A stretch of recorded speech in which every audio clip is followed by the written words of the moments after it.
এটা যে ধানের শীষ বা বিএনপি জিতলে আওয়ামী লীগ রাজনীতিতে পুনর্বাসিত হতে পারবে, এরকম একটা সামারি কি টানা যায়? তারেক রহমান রয়টার্স এর সঙ্গে বক্তব্যে তো বলেছেন যে শেখ হাসিনার সন্তানদের যদি এদেশের জনগণ চায় তাহলে তারা রাজনীতিতে ফিরতে পারবেন, এটা একটা ইঙ্গিত। তো হুম। ইঙ্গিতটা কিরকম, এবং আমিও মনে করি দেশের বেশিরভাগ মানুষের চাওয়া এটা, যে আওয়ামী লীগ একটা বিশাল দল ছিল, রাজনৈতিক দল। সেই রাজনৈতিক দল 16 বছর ফ্যাসিবাদী কায়দায় দেশ চালাতে গিয়ে তাদের অনেক নেতারা গুম খুনের সঙ্গে যুক্ত হয়েছেন, তাদের অনেক নেতারা লুটপাটের সঙ্গে যুক্ত হয়েছেন, অনেক নেতারা 14, 18 এবং 24-এর নির্বাচনের মতো এরকম গণতন্ত্র হত্যাকারী নির্বাচনে তারা সংশ্লিষ্ট ছিলেন। সুতরাং যারা টাকা পাচার করেছেন এদেরকে, এবং সর্বশেষ গণহত্যায় যারা প্রত্যক্ষ রোল প্লে করেছেন, এদেরকে সুনির্দিষ্ট অভিযোগে তাদের বিচার হতে হবে, এবং এই বিচারটা অনন্তকাল ঝুলিয়ে রাখা যাবে না।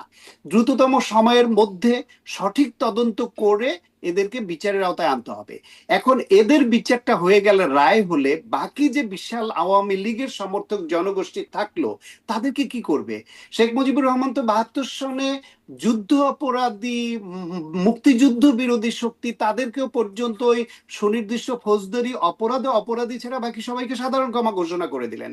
জিয়াউর রহমান তো এসে তিনি যা বাংলাদেশকে আরো অ্যাকোমোডেটিভ করার উদ্দেশ্যে বা ঐক্যবদ্ধভাবে এগিয়ে যাওয়ার জন্য তিনি তো রাজনৈতিক দল হিসেবে যারা নিষিদ্ধ ছিল তাদেরকে ওপেন করে দিলেন, যে সবাই রাজনীতি করার সুযোগ পাক, জনগণ যাদের গ্রহণ করে তারা রাজনীতি করবে। সুতরাং আওয়ামী লীগের বেলাও যারা অপরাধী, যাদের বিরুদ্ধে সুনির্দিষ্ট অভিযোগ আছে, তাদের বিচারের আওতায় এনে বাকি যারা, তাদের তো নাগরিক অধিকার রাজনীতি করা, তারা কেন রাজনীতি করতে পারবে না? নিশ্চয়ই বাংলাদেশের সেই দিকে এগুতে হবে। এত বড় একটা শক্তিকে মূল ধারার রাজনীতির বাইরে রেখে তো এই দেশ এগোতে পারবে না। মানে আওয়ামী লীগের নেতারা অনেকেই আবার মাথার উপর ছাতার খোঁজে অনেকে বিএনপিতে ঢুকে পড়ছেন, বিএনপির নানান প্রচারণায় মুখ ফসকে জয় বাংলা স্লোগান দিয়ে ফেলছেন। মানে আমরা যেমন আওয়ামী লীগ আমলে ওবায়দুল কাদেরের মুখে শুনতাম কাওয়া হাইব্রিড ইত্যাদি নানান ফার্মের মুরগি এরকম বিএনপি আওয়ামী লীগে ঢুকে যাচ্ছে। এখন আসলে বিএনপিতে এরকম কাওয়া হাইব্রিড বা ফার্মের মুরগি ঢুকছে কিনা কোনোভাবে? হ্যাঁ, ঢুকে পড়ছে তো, সেটা তো সংবাদ মাধ্যমে আমরা দেখতে পাচ্ছি যে আওয়ামী লীগের সুবিধাভোগী বা আওয়ামী লীগের পদে ছিলেন এরকম অনেকে জামাত ইসলামে ঢুকেছে, বিএনপিতে ঢুকেছে, বিভিন্ন দলে কম বেশি ঢুকছে। কেউ আবার দলীয় পদে ঢুকেনি, কিন্তু প্রচারণায় বা স্থানীয়ভাবে মিশে গেছে। দেখেন, প্রত্যেকটা রাজনৈতিক দলের, বিশেষ করে যারা পাওয়ার পলিটিক্স করে, বুর্জোয়া রাজনীতি, পাওয়ার পলিটিক্স বা এর মধ্যপন্থার রাজনীতি যারা করে, এ ধর্মভিত্তিক রাজনৈতিক দল এবং বামপন্থী ক্যাডার ভিত্তিক রাজনৈতিক দল, এই টাইপের দল ছাড়া বড় দলগুলোতে আর সবার বেলায় দেখবেন যে এদের নেতা কর্মীদের মধ্যে অনেকগুলা লেয়ার থাকে। কেউ থাকে হচ্ছে আদর্শিকভাবে ওই দলকে ভালোবেসে করে, সেই দলের আদর্শ ভালো খারাপ সেটা ভিন্ন বিবেচনা, কিন্তু তার কাছে ওই দলের আদর্শ ভালো লাগে বলে দলকে এবং দলের আদর্শকে ভালোবেসে ডেডিকেশন নিয়ে করে। আর কিছু আছে, তারা হচ্ছে গিয়ে যে দলে থাকলে তিনি একটু এম্পাওয়ার্ড হবেন, হুম। একটু তিনি খবরদারি করতে পারবেন, নির্বিঘ্নে ব্যবসাটা করতে পারবেন, একটু তার আর্থিক লাভবান হবে, সমাজে তিনি বুক ফুলিয়ে চলবেন, এই সব নানান ইকুয়েশন মাথায় রেখে ওই দলে করে। ফলে বাংলাদেশে তো এরকম অনেক বড় বড় নেতাদেরই যখন সরকার হয়, ওই সরকারি দলে যোগ দিয়ে সরকারি দলের এমপি হওয়ার এরকম নজির তো আছে। এরকম হাস্যরসের কথাও তো আছে যে আমি তো দল বদলাই না, আমি সবসময় সরকারি দল করি, সরকার বদলায় তো আমার দোষ কি? সুতরাং এরকম নেতাও তো বাংলাদেশে আছে। এটা হঠাৎ করে চলে যাবে না। আদর্শিক রাজনীতি যত বেশি স্ট্রং হবে, তত বেশি এই ধরনের এই যে দলছুট, এই দিক ওই দিক করা সুবিধাবাদী রাজনীতিকের সংখ্যা তত কমে আসবে। কারণ মানে দেখছিলাম যে বিভিন্ন জায়গায় এই প্রচারণাটাও করছে যে বিএনপি ক্ষমতায় আসলে আহ, মানে শেখ হাসিনা ফিরতে পারবেন এমন কথাও আসলে ভাইরাল হয়েছে। এরকম একজন নারী বলছেন যে আমি বরাবরই আওয়ামী লীগের ভোটার, কিন্তু এবারে ধানের শীষে ভোট দিব, কারণ ধানের শীষে ভোট দিলেই শেখ হাসিনা ফিরতে পারবেন। এরকম একটা ভাইরাল জিনিস দেখতাম। আরও বিভিন্ন জায়গায় মানে প্রচারণার মধ্যেও এরকমটা আসছে। ঠিক সরাসরি শেখ হাসিনা ফিরতে পারবেন এমনটি না বললেও আওয়ামী লীগ ফিরতে পারবে, এরকমটি কি বাস্তবতা হতে যাচ্ছে? না, না, অত সরল না, অত সরল অঙ্কে বলা যাবে না। বিষয়টা এরকম যে শেখ হাসিনা সহ যারা অপরাধ করেছেন তারা বাংলাদেশে ফিরতে তো পারবেন, এখনো তো বাংলাদেশ তাদের চায়। এই সরকারও তো তাদেরকে চিঠি দিয়ে ইন্ডিয়ার কাছে শেখ হাসিনাকে ফেরত চেয়েছে, সুতরাং তিনি চাইলেই তো ফিরতে পারেন। বিএনপি আসলো, নিশ্চয়ই ইন্ডিয়ার কাছে শেখ হাসিনাকে ফেরত চাইবে। চাইবে কেন? কারণ সঠিক তদন্তের মাধ্যমে তার তো এখানে আত্মপক্ষ সমর্থনের অধিকার আছে। তার আইনজীবীর মাধ্যমে তিনি আত্মপক্ষ সমর্থন করবেন, তিনি বিচারের মুখোমুখি হবেন, এবং তিনি নির্দোষ প্রমাণিত হতে পারলে তিনি সেটা হবেন। আর যদি তিনি দোষী হন, তাহলে তো অবশ্যই তাকে বিচারের মুখোমুখি হতে হবে এবং শাস্তি তাকে পেতে হবে। কিন্তু সুতরাং এই যে শুধু বিচারটা সে শেখ না, হাসিনার হচ্ছে, মানে অন্যরা। ধরেন বৈশ্বিক অঙ্গনে বা আন্তর্জাতিক বিভিন্ন সংস্থা বলছে যে এই বিচার প্রক্রিয়ায় গলদ আছে, বা ট্রাইব্যুনালকে নিয়ে প্রশ্ন তুলছে, এটি দিয়ে এই বিচারটাই মানে ইনভ্যালিড হয়ে যাবে না তো? আপনার কি মনে হয় না, মনে আছে যে যুদ্ধ অপরাধীদের বিচার হয় যখন, তখন অনেক অনেক আন্তর্জাতিক সংস্থা, একদম খুবই একদম ওয়েল রেপুটেড সংস্থা, এটা নিয়ে প্রশ্ন তুলেছিল। তারপর ওই বিচারটা কিন্তু হয়ে গেছে। এখন কি আপনি ওই বিচার ফেরত দিতে পারবেন? আর সুতরাং এটা তো যা একটা কার্যকর হয়েছে, বাকিগুলো তো আবার ইনভ্যালিড হয়েই যাচ্ছে, তাই না? যারা হ্যাঁ, যেগুলো আসলে হ্যাঁ, পেন্ডিং ছিল। এখন এখন সেটা আন্তর্জাতিক সংস্থা তাদের মতামত তারা দিবে। কিন্তু একটা দেশের স্বাধীন সার্বভৌম দেশ, সেখানকার যে সরকার, তারা যদি মনে করে তাদের এখানে যে আইন, তাদের এখানে যে বিধি ব্যবস্থা যেটা করেছে সেই অনুসারে এটা ঠিক করেছে, সেটা তো আন্তর্জাতিক সংস্থাগুলো সেটা তো বাধা দিয়ে সেটা রুখতে পারবে না। গুরুত্ব দিচ্ছেন। এবং কিন্তু সমস্যা হচ্ছে যে এই দুর্নীতি নিয়েই আবারও বিরোধী পক্ষের প্রচারণার কথা বলি। প্রচারণার বড় একটা জায়গা, অভিযোগ আক্রমণের বড় একটা জায়গা হচ্ছে দুর্নীতি। সেখানে আর ঠিক শীর্ষ নেতা মানে তারেক রহমানের দুর্নীতিতেই নানান রকম ট্যাগ আছে। খাম্বা, হাওয়া ভবন, মিস্টার 10% ইত্যাদি নানান রকম ট্যাগ কিন্তু আছে। সেগুলো থেকে মুক্ত হয়ে আসলে আ মানে এই এই এই যে প্রচারণাটা, সেটি খুব হালে পানি পাবে। যে আওয়ামী লীগ সরকার 16 বছর প্লাস ক্ষমতায় থেকে, এবং যে 111 এর সরকার 2 বছর ক্ষমতায় থেকে, তারা মাইক্রোস্কোপিক ফাইন্ডিংস গুলা পর্যন্ত অ্যাকুমুলেট করবার চেষ্টা করেছে।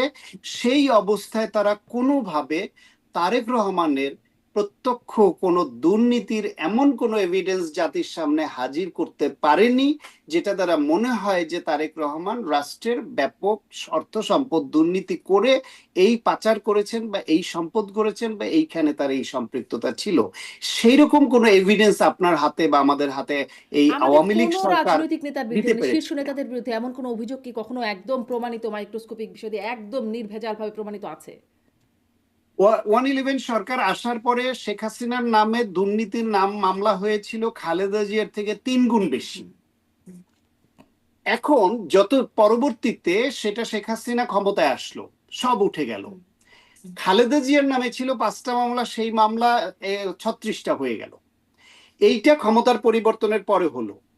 এখন শেখ হাসিনাকে যদি আমাদের দুর্নীতিবাজ বলতে হয়, তাহলে পরবর্তী সরকার যারা আসবে তাদেরকে অবশ্যই, ইতিমধ্যেই শেখ হাসিনা কিছু দুর্নীতির তদন্ত রিপোর্ট সামনে আসছে, সব আমরা দেখছি, সেই রিপোর্টগুলো স্বচ্ছতার সঙ্গে আমাদের সামনে হাজির করতে হবে যে শেখ হাসিনা এবং তার পরিবার এই করেছেন। ইতিমধ্যে তাদের যে প্রভাব খাটিয়ে জমি নেওয়া সেটা আমরা দেখেছি, প্লট নেওয়া দেখেছি, বাগানবাড়ি করা দেখেছি, তাদের নামে কিভাবে কিভাবে অর্থ সম্পদ বাড়িয়েছেন সেটা দেখেছি। যদি এটা আরো বড় কোনো এরকম টাকা পাচার, তার ছেলেকে নিয়ে এরকম চাউর আছে যে আমেরিকা প্রচুর টাকা এরকম তো পাচার বহুত হয়েছে। চাউর ছিল, মানে বিএনপি আমলে হ্যাঁ, শীর্ষ নেতাদের বিরুদ্ধে এখন বহুত চাউর ছিল। ওকে ফাইন, আওয়ামী লীগ আমলেও সেই এটা নিয়ে সেই আরো বেশি অনেক বড় গল্প আচ্ছা, হয়েছে। সেই চাউরটার প্রমাণ না হওয়া পর্যন্ত কি আপনি জয়কে দুর্নীতিবাজ বলতে পারবেন? আচ্ছা, তাহলে বলতে আপনি পারবো না অভিযোগ আমরা। তুলতে পারবেন, মানে আমরা বলতে অভিযোগ পারবো না। তুলতে আচ্ছা। পারবেন, হুম। অভিযোগ তুলতে পারবেন। কিন্তু 18 বছর 20 বছর যে ঘটনায় চলে গেছে এবং প্রতিপক্ষ প্রমাণ করতে পারেনি, সুতরাং তাহলে আপনি তাকে এখন দুর্নীতিবাজ এই তকমাটা তার গায়ে লাগাবেন কি করে, বা এটা মানুষকে বিশ্বাস করাবেন কি করে? এটা যে রাজনৈতিক তারা তো প্রচারণা প্রমাণ নয়। করেছিল, পরে এসে আবার সেই কারা মামলা মানে সব কারা ইনভ্যালিড হয়ে কারা গেছে। প্রমাণ করেছিল মানে ওই যে বলেন তো, তারেক বলেন রহমানের তো। বিরুদ্ধে টাকা পাচারের মামলায় রায় হয়েছিল না? কোথায় কোথায় টাকা পাচারের মামলা প্রমাণ করেছে বলেন তো, কোন 7 মামলাটায়? বছরের অর্থ পাচারের মামলায় তো তারেক রহমানের কোনটা কোনটা শাস্তি বলেন হয়েছিল। তো, কোন আপনি মামলাটায়? বললে আমি কোনটায়? একটু গুগল করে আপনাকে একদম বলতে একটু পারি যে। গুগল করে দেখান তো, কোন অর্থ আচ্ছা। পাচারের মামলায় তার নামে হয়েছিল, কত টাকা পাচার ছিল, কোথায়? অ- হাওয়া ভবনরে যে এইভাবে একটা পোট্রে করা হয়েছিল, আর এরা যে 16 বছরে গোটা বাংলাদেশকে হাওয়া ভবন বানিয়ে ফেলেছিল, ওই হাওয়া ভবনের হাওয়া তুলে তুলে, তা হাওয়া ভবনের একটা দুর্নীতির প্রমাণ তারা সামনে আনতে এই যে পেরেছে অর্থ 16 বছর? পাচার বা মানি লন্ডারিং অভিযোগে বিএনপির ভারপ্রাপ্ত চেয়ারম্যান তারেক রহমান এবং ব্যবসায়ী গিয়াসউদ্দিন আল মামুন, তাদের সাজা হয়েছিল 7 বছরের কারাদণ্ড হয়েছিল।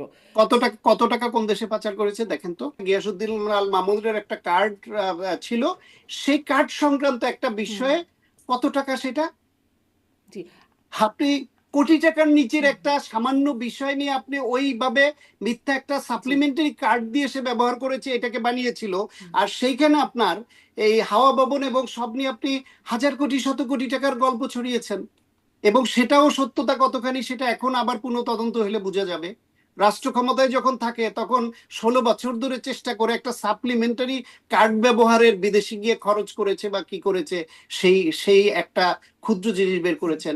আর একটা একদমই, মামলায় তার একদমই। বিরুদ্ধে মানে আমি আপনার সাথে এখানে খুব দ্বিমত করার কিছু নাই। মানে আছে, এরকম হয়েছে। কিন্তু এবং রায়েও যে সব সঠিক হয়েছে সেটাও হয়তো বলার সুযোগ নাই। কিন্তু মানে একইভাবে আমি বলছিলাম আর এই কোনো কথা রায়ই যে হয়নি তারেক রহমানের বিরুদ্ধে দুর্নীতিতে, আর কোনো রায়ই তাকে, তার বিরুদ্ধে হইলো গিয়ে ধরেন 21 কোটি হ্যাঁ। টাকার না, এই হামলা। যে অর্থ পাচার মামলায় তারপর রায় হয়েছে, 7 বছরের কারাদণ্ড ছিল তারেক রহমানের বিরুদ্ধে। কোনটায় এই যে অর্থ কোনটায় পাচারের মামলায়, অর্থ পাচার মানি লন্ডারিং আইনে করা মামলায় 7 বছরের কারাদণ্ড হয়েছিল। 7 বছরের কারাদণ্ড হয়েছে বললেন আপনি কত? খালেদা জিয়ার নামে আপনি সারা জীবন ধরে উদাহরণ দিতে পারবেন যে হ্যাঁ, এতিমের টাকা চুরি এবং দুর্নীতির দায়ে তার বিরুদ্ধে তো 10 বছরের সাজা হয়েছিল, প্রথমে 5 বছর দিয়ে 5 বছর বাড়িয়েছে। সেই টাকাটা আপনি, এতিমের টাকা সে চুরি করলো কি করে? এক অ্যাকাউন্ট থেকে আরেকটা অ্যাকাউন্টে তার প্রফিট বেশি বলে সেখানে হস্তান্তর করেছে, প্রক্রিয়াগত ত্রুটি হয়ে থাকলে সেটা নিয়ে করতে পারে। ওইখান থেকে 1 টাকা সে খরচ করে নাই, 1 টাকা তুলে নেয় নাই, গচ্ছিত আছে টাকা। তার নিজের হাজবেন্ডের নামে একটা অরফানেজ ট্রাস্ট, সেই টাকা সে চুরি করে নিয়ে গেছে, আমি সেটা আসলে দিয়ে সাজা দিয়ে দিলেন। আর ওই সাজার রেফারেন্স দিয়ে আপনি এখন বলতে না, পারবেন ডক্টর খালেদা শাখা, জিয়া আমার দুর্নীতিবাজ? আসলে উদ্দেশ্য এটা না যে তারেক রহমান বা বেগম জিয়ার আমলে কি দুর্নীতি হয়েছে বা দুর্নীতি তারা করেছেন কিনা। আপনি বলছিলেন যে প্রমাণ করতে পারেন না। আমি আসলে প্রমাণ করতে পারেন না না, জায়গায় প্রমাণ করতে আমি পারে একটু নাই তো। এখানে কথা বলতে চাই যে এখনো ধরেন যারা আদালতে যাদের আদালতে বিরুদ্ধে আদালতের ওই সামান্য বিচার কয়টা হচ্ছে টাকার যে সেগুলো যদি সাপ্লিমেন্টারি পরে গিয়ে কার্ডের বলে রায় প্রমাণ দিয়ে তো করতে প্রমাণ পারেন হয় নাই। না। হ্যাঁ। তো আদালতের ওই সাপ্লিমেন্টারি একটা কার্ডের একটা সামান্য বিষয় দিয়ে একটা রায় দিয়েছে, তাতেই তো প্রমাণ হয় না। খালেদা জিয়ার নামে 10 বছরের সাজা দিয়েছে, সেটা দিয়ে তো প্রমাণ হয় না। আমরা তো তখনও বলেছি যে এটা টাকা এক অ্যাকাউন্ট থেকে আরেক অ্যাকাউন্টে হস্তান্তর হয়েছে, টাকা পুরোটাই আছে, 1 টাকা খরচ হয়নি, সেটা সুদে আসলে বেড়ে 3 গুণ হয়েছে। তাকে রাজনৈতিক ভাবে রায় দেওয়া হয়েছে। এখন ওই রায়ের কারণে যদি কেউ এখন উদাহরণ এনে বলে যে খালেদা জিয়ার নামে তো এই রায় হয়েছিল, তার 10 বছরের সাজা হয়েছিল, সুতরাং এটা তো প্রমাণিত। আপনি ওই রকম একটা রায় হলে প্রমাণিত না। তারপরে দেখেন টাকার অ্যামাউন্ট হুম, হুম। এত খুঁজে কিছুই না পেয়ে কোন ঠুনকো জায়গায় গিয়ে একটা সাপ্লিমেন্টারি কার্ড ইস্যু করে সাজা দিয়েছে। তাহলে হাওয়া ভবনের যে যে কোটি কোটি হাজার কোটি টাকার গল্প বেঁধেছিলেন, সেগুলো কোথায়? খাম্বা নামে যে তাকে যে পোট্রে করেছিলেন, সেই খাম্বার টাকাটা কোথায়? টাকাটা দেন তাকে এখন তাহলে। বাংলাদেশের আদালতের রায় যেটি আপনি একদমই খারিজ করে দিচ্ছেন, বা ধরেন মানে এই আদালতের রায়ের বাইরেও যে একটা পারসেপশন মানুষের মধ্যে অনেকেই এগুলোর মাধ্যমেই হয়তো তৈরি হয়েছে, সেগুলো মানুষের মধ্যে পারসেপশন বা তৈরি এফবিআই এর করেছে এসে সে সাক্ষী বাংলাদেশের, দেওয়া। মানুষের মধ্যে পারসেপশন তৈরি করেছে বাংলাদেশের বিশেষ একটা রাজনৈতিক গোষ্ঠী তাদের অনুগত সংবাদ মাধ্যম ব্যবহার করে। একটা বিভিন্ন সংবাদ মাধ্যমে যে রিপোর্টগুলি হয়েছিল, সেই রিপোর্টগুলি এইভাবে তখন বিএনপি তুলনামূলকভাবে সংবাদ মাধ্যমের প্রতি বিভিন্ন কড়াকড়ি অবস্থান নেয়নি বলে এই সংবাদ মাধ্যমগুলো এটা করতে পেরেছিল। আপনি 16 বছর জয়ের বিরুদ্ধে টাকা পাচার নিয়ে কোন পত্রিকার একটা সিঙ্গেল কলাম করার সুযোগ পেয়েছে দেখেছেন আপনি? পেরেছে? এস আলমের লক্ষ কোটি পাচারের কথাও কিন্তু সেই আমলেই এসেছিল। মানে তখনই আমরা জেনেছিলাম যে এরকম একটা ঘটনা ঘটছে। হ্যাঁ, ব্যবসায়িক হুম। দ্বন্দ্ব থেকে এক ব্যবসায়িক গোষ্ঠীর বিরুদ্ধে আরেক ব্যবসায়িক গোষ্ঠী এরকম দিয়েছে, জি। কিন্তু আপনি শেখ রেহানা, শেখ হাসিনা, জয়, পুতুল, কিংবা তার পুতুলের এক্স হাজবেন্ড, কিংবা তাদের ওই যে আত্মীয় স্বজন, তাদের বিরুদ্ধে কয়টা দুর্নীতির খবর আপনি প্রকাশ এখন আবার করতে যেগুলো পেরেছিলেন? আসছে দেখা যাচ্ছে টিউলিপের বিরুদ্ধে, যেরকম যে শেখ হাসিনাকে প্রভাব খাটিয়ে তার উপরে জোর করে তিনি প্লট আদায়ের কথা বলে তার জন্য শাস্তিরও বিষয় হয়ে যাচ্ছে, যেটি খুবই মানে হাস্যকর বলে বিশ্লেষকরা বিশ্লেষণ করছেন। আমাদের অনুষ্ঠানেও আপনারাও হয়তো এই বিষয়ে কথা বলেছেন। মানে এখন আবার এরকমও তো ঘটনা ঘটছে। না, প্রেসার করে বাংলাদেশে এখন করা হচ্ছে এরকম অভিযোগটা কে করছে? ওই যারা অভিযুক্ত, যারা এখন অভিযুক্ত তারা করছে। না, মানে আদালতে আইনজীবী বললেন না, সেটা তো খুব ভাইরাল ঘটনা ঘটলো যে টিউলিপকে যখন মানে ওই প্রভাব খাটিয়ে প্লট নেওয়ার ঘটনায় বলা হলো, তখন মানে টিউলিপ প্রভাব খাটিয়েছেন শেখ হাসিনার উপরে। এটা নিয়ে অনেক, এবং কিভাবে প্রভাব খাটিয়েছেন সেটার না কোনো প্রমাণ খুব একটা আসছিল না। মানে না, এটা প্রভাব খাটানো নয়, এটা প্রভাব বলতে সম্পর্কের প্রভাব, এটা ক্ষমতার প্রভাব নয়। দুই বোনের মধ্যে যে বাংলাদেশের পাওয়ার ভাগাভাগি, একজনের টাকা নিবে একজনের পদ নিবে, এটা তো চাউর ছিল আগে থেকেই, যে একই বাবার দুই সন্তান উত্তরাধিকার সূত্রে একজন বিদেশে থেকে তিনি টাকার ভাগ নিবেন আর এখানে মন্ত্রী এমপির কোটা নিবেন আর আরেকজন চেয়ারে থাকবেন। এই আন্ডারস্ট্যান্ডিং এই তো দুই বোন রাষ্ট্রটাকে ধ্বংস করেছে।